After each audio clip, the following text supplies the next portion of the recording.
Isinailalim na sa state of calamity ang Quezon City dahil sa epekto ng bagyong Krising at hanging habagat. At kahit bahagyang humina ang ulan, baha pa rin sa maraming lugar sa Metro Manila, gaya sa Caloocan na may sasakyan pang nahulog sa sapa. May report si Marizo Mali. Wala kasi kan, bro. Overall ka bukas. Nilusong ng sasakyang ito ang baha sa Doña Aurora Street sa Camarin, Caloocan kagabi. Pero nang umabot sa malalim na parte, Wala na. Kwento ka talaga. inanod na ito at tuluyang nahulog sa sapa. Sinubukan pang humabol ng ilang residente pero di na sila umabot. Sinubukan daw nilang pigilan ang driver nito dahil malakas na ang agos, pero di raw ito tumigil. Wala, di nagpaawa, dire-diretso eh.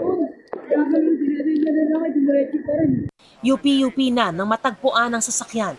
Patay ang 60 anyos na driver nito na si Ricardo Donasco na nakausap pa raw ng kanyang misis. Kailangan namin ng rescue. Gano'n siya ng gano'n. Sinabi niya ba nahulog na sa... Hindi po. Wala po siyang binabanggit. Hanggang sa malabo na yung salita, wala na kaming maintindihan. Gumaganon-ganon na. Tapos, ayun po, tumawag na akong barangay.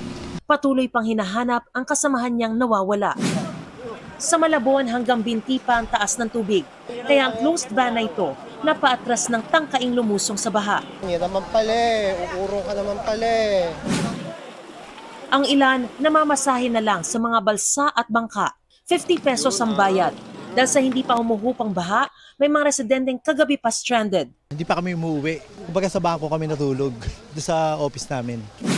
Sa gitna naman ng ulan sa Parañaque, tulong-tulong ang mga rescuer para mailipat ang bedridden na senior citizen sa isang evacuation center. Ni-rescue rin ang isang bagong panganak na ginang at kanyang sanggol.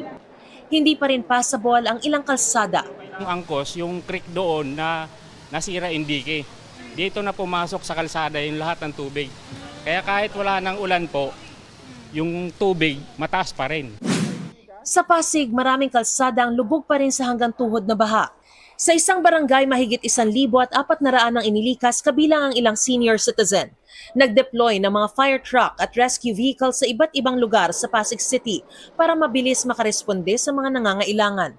Kung kinakailangan po lumikas na po kagad. No? Sa ngayon po, ano pa rin yung panahon, masama pa rin. No? So wag na po natin antayin na magdilim po kasi po mas mahirap po mag-rescue. Sa Barangay Santa Lucia, daan-daang individual ang lumikas sa De Castro Elementary School at Bliss Evacuation. Kung kailangan daw magpa-rescue, mag-post lang sa Barangay Santa Lucia Online Info Facebook page. Mariz Umali nagbabalita para sa GMA Integrated News.